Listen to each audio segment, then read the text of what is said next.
This was a phone from 150 years ago, and this is the phone of today. This was a car from 150 years ago, and this is the car of today. Now, stay here with me. This was a classroom from 150 years ago, and this is the classroom of today. Something must be wrong, and yet we are still sold into the dream that was sold to our parents and our grandparents 200 years ago. If you're watching this video, chances are high that you have heard it and you have followed it. Today's story is a story about a promise.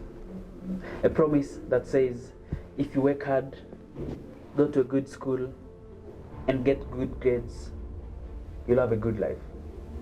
We are promised that education and college is the path to a better, more secure life.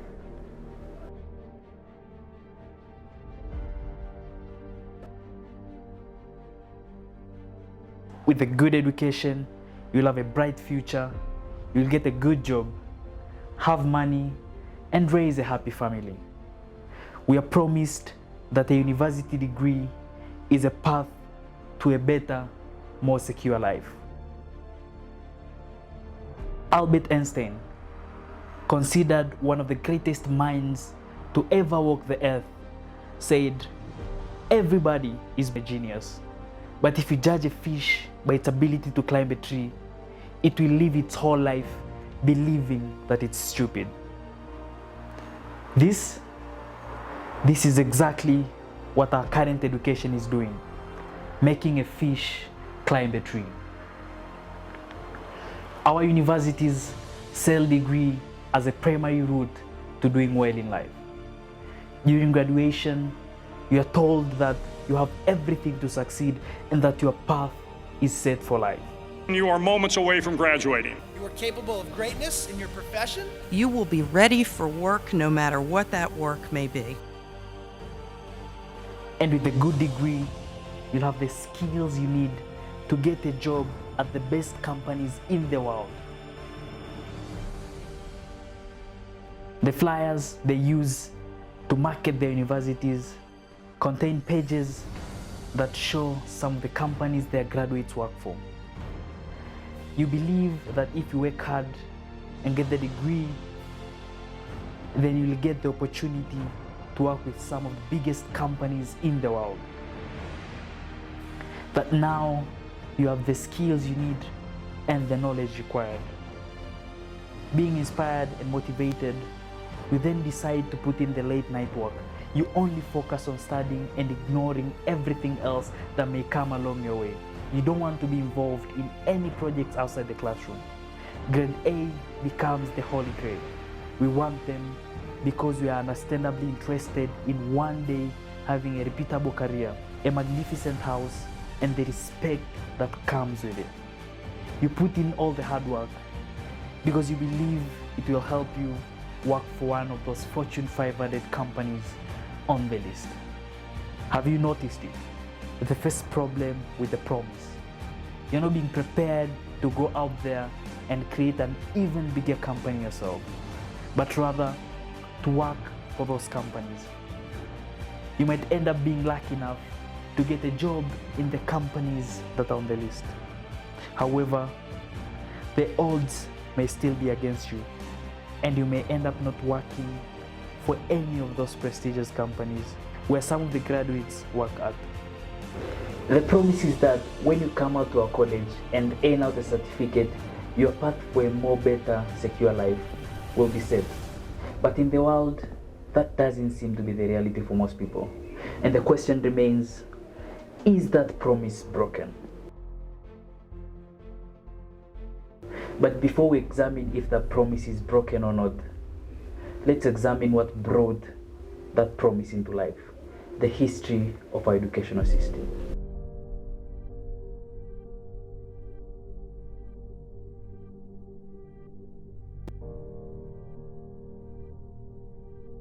Before proceeding any further, I would like to make my position clear about this topic. I am a very huge fan of education, of learning, of reading, and wanting to know more. I take as many classes as possible, both online and offline. This video isn't about education, but rather the educational system. To understand our current education system, we need to go down through the history to understand where it all began. Formal written education dates back to Greece in the city of Athens in the 4th century after the introduction of alphabets. Students from citizen families were offered low-cost education that aimed at preparing them for citizenship, oratory, and ethics. At this point, the education was not funded by the government and was paid to private tutors, which meant that not everyone could afford it. And those who participated in it were expected to play part in the democracy of Athens, and they had to be Athenian citizen men, not foreigners, women, or slaves. There were 3 main basic subjects that were covered in Athens. The first one was physical education, which covered gymnastics and general physical education. The second subjects were academics, which covered reading, writing, arithmetic, as well as literature, which is also considered as our current basic education. The third and final subject was arts, which included music and poetry. After the basic course of schooling, students had the option of going on to higher education in practical fields such as medicine, architecture, or philosophy. It is at this point some of the greatest thinkers and philosophers such as Aristotle, Plato, and Socrates came into the picture as teachers. The whole point of education was to transform boys into men. Tracing this route, we can now understand why most of the language in education comes from Greek. While the education system and what was being taught evolved as how the society did, the biggest turnaround that has had the most influence on our current education occurred in the 18th and 19th centuries. And this turnaround was caused by one thing: the Industrial Revolution.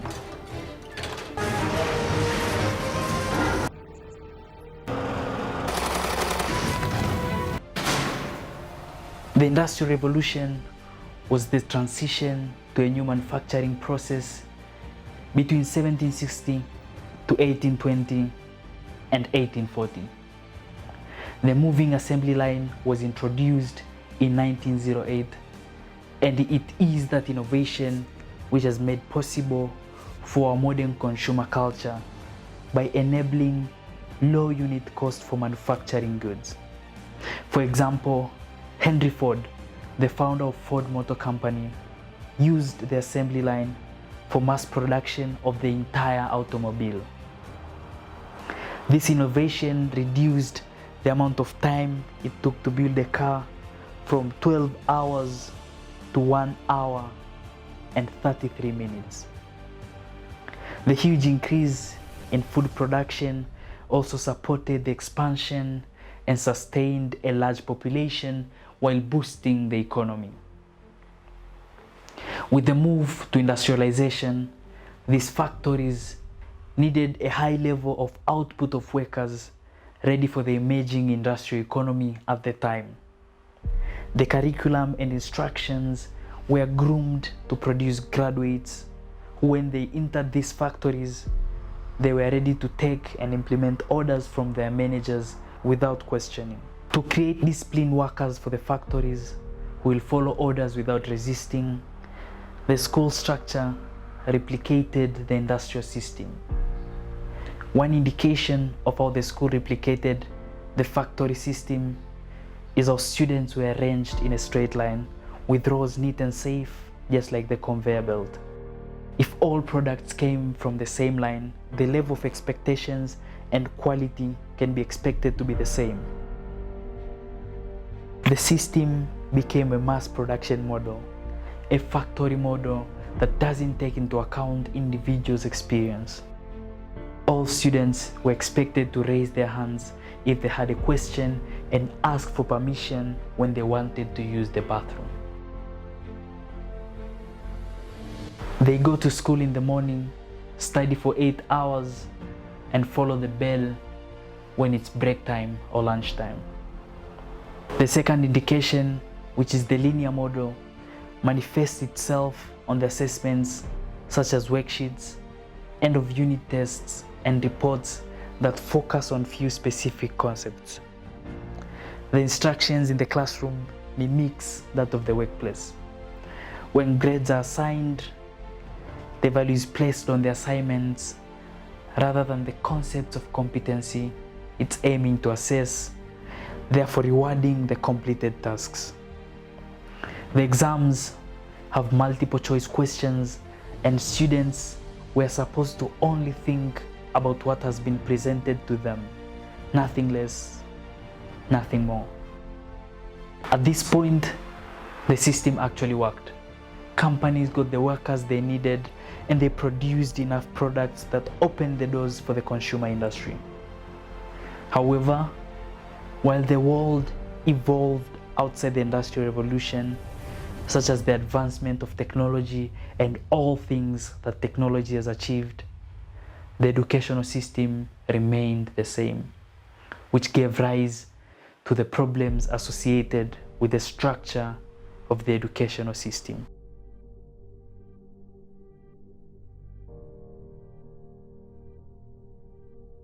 The first main problem that can be associated with the education structure is the killing of creativity.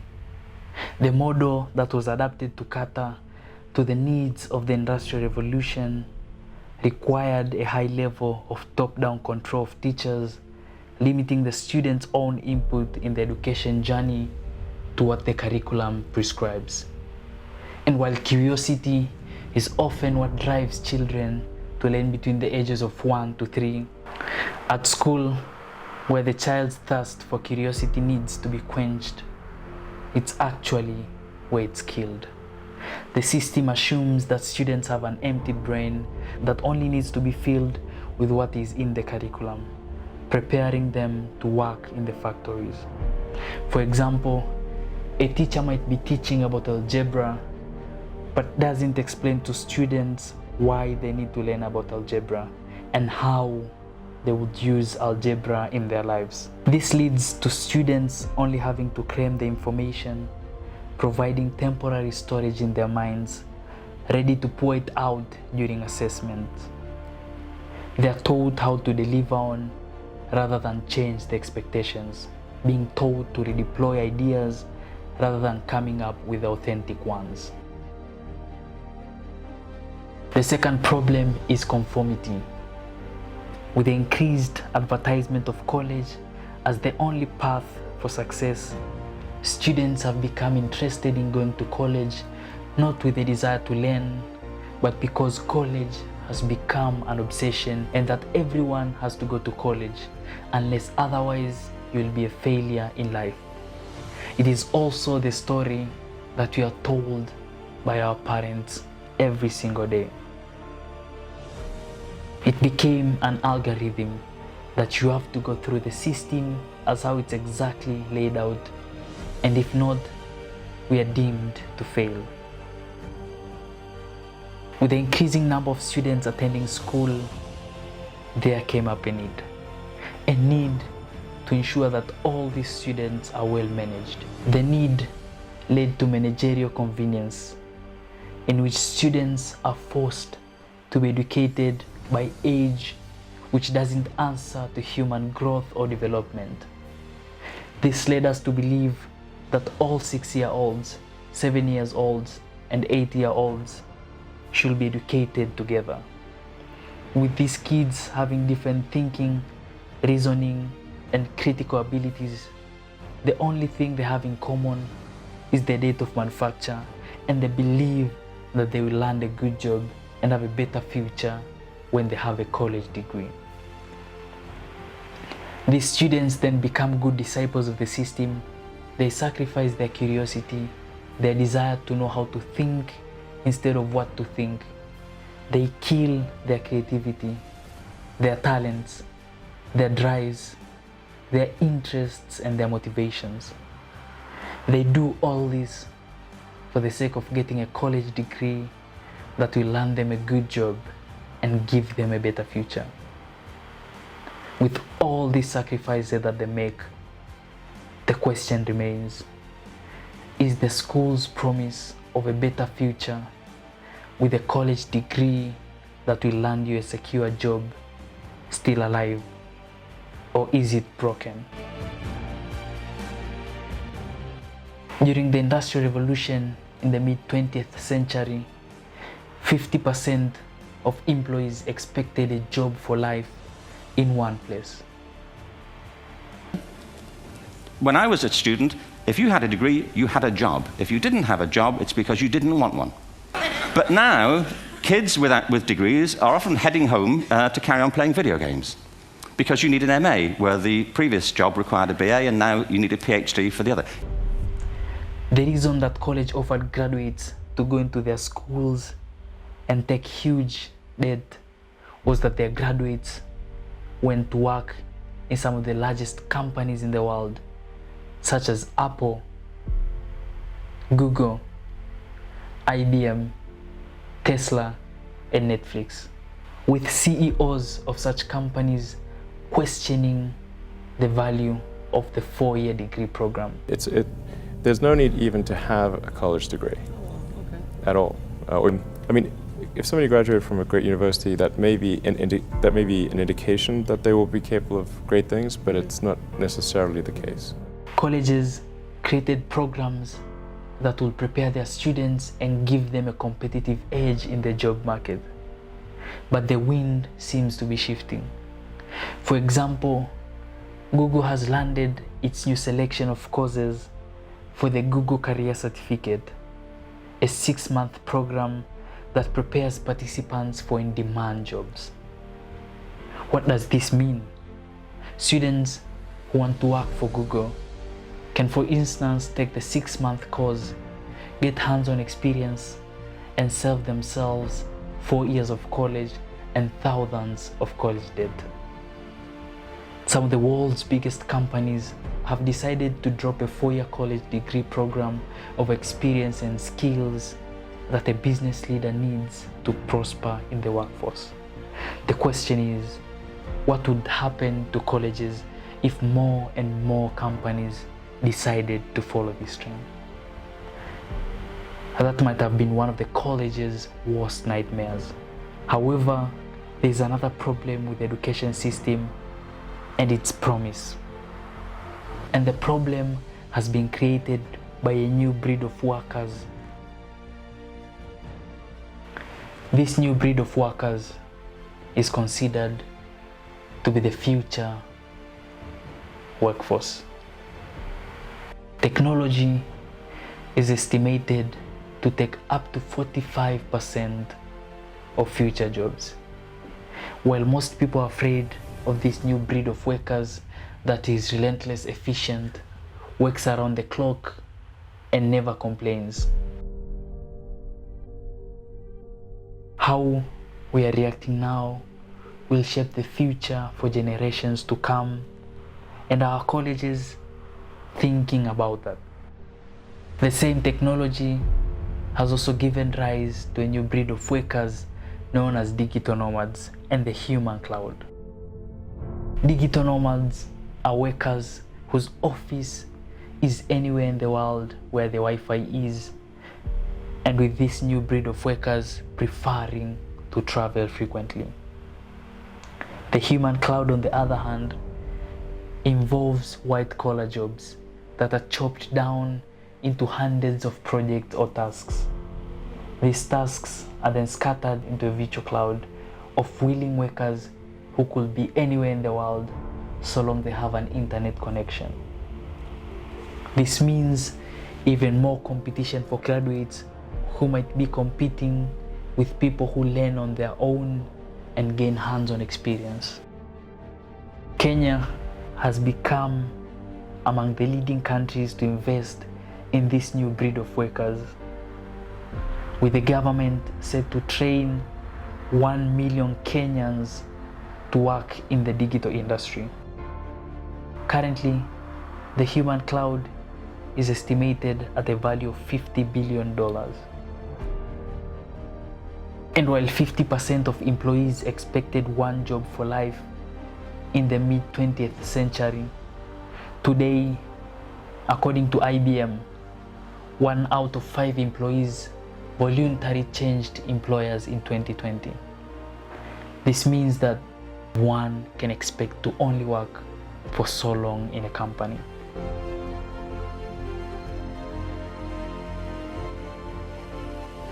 If we want education to be effective, we have to focus on teaching and learning between the teacher and the student.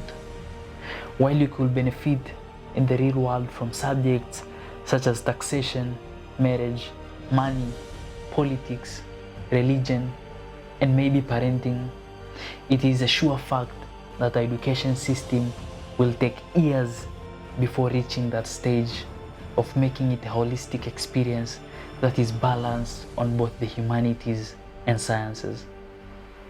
However, our schools and colleges need to restructure the system into one that will cover the demands of the 21st century. A system that will allow for students to have a personalized learning opportunity. One that will take into consideration the student's ability, passion, interests, and motivations.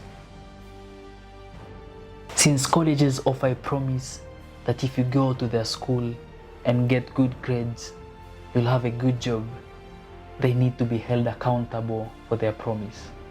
They ought to somehow be at risk if the degrees they are offering don't enable their graduates to prosper in the real world.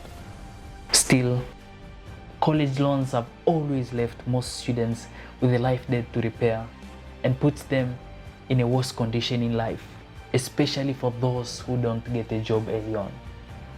This is because interest keeps piling up and more students end up paying for more than what they had borrowed. And speaking about the cost of physical learning, online platforms such as Khan Academy, Masterclass, Udemy, and Skillshare have made it possible for students to learn anywhere, anytime, and at less cost compared to that of traditional universities. YouTube and Google cannot be left out of this modern classroom.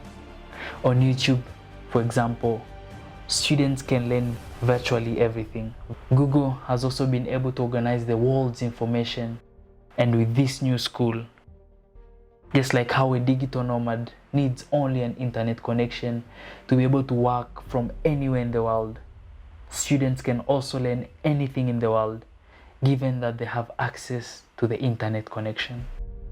To gain a competitive advantage in the fast digital evolving world, students, rather than mastering materials and going for jobs that seem to have high employment rates, they should rather focus on learning skills and understanding concepts that will enable them to reason critically. The purpose of education should be to perpetuate and extend a culture's value and knowledge into the future. Students need to be able to adapt to the changes and become constant learners and not think of graduation as the end of learning. In fact, graduation should signal that a student has learned how to learn and they can now go into the world in search of more knowledge that will help them prosper.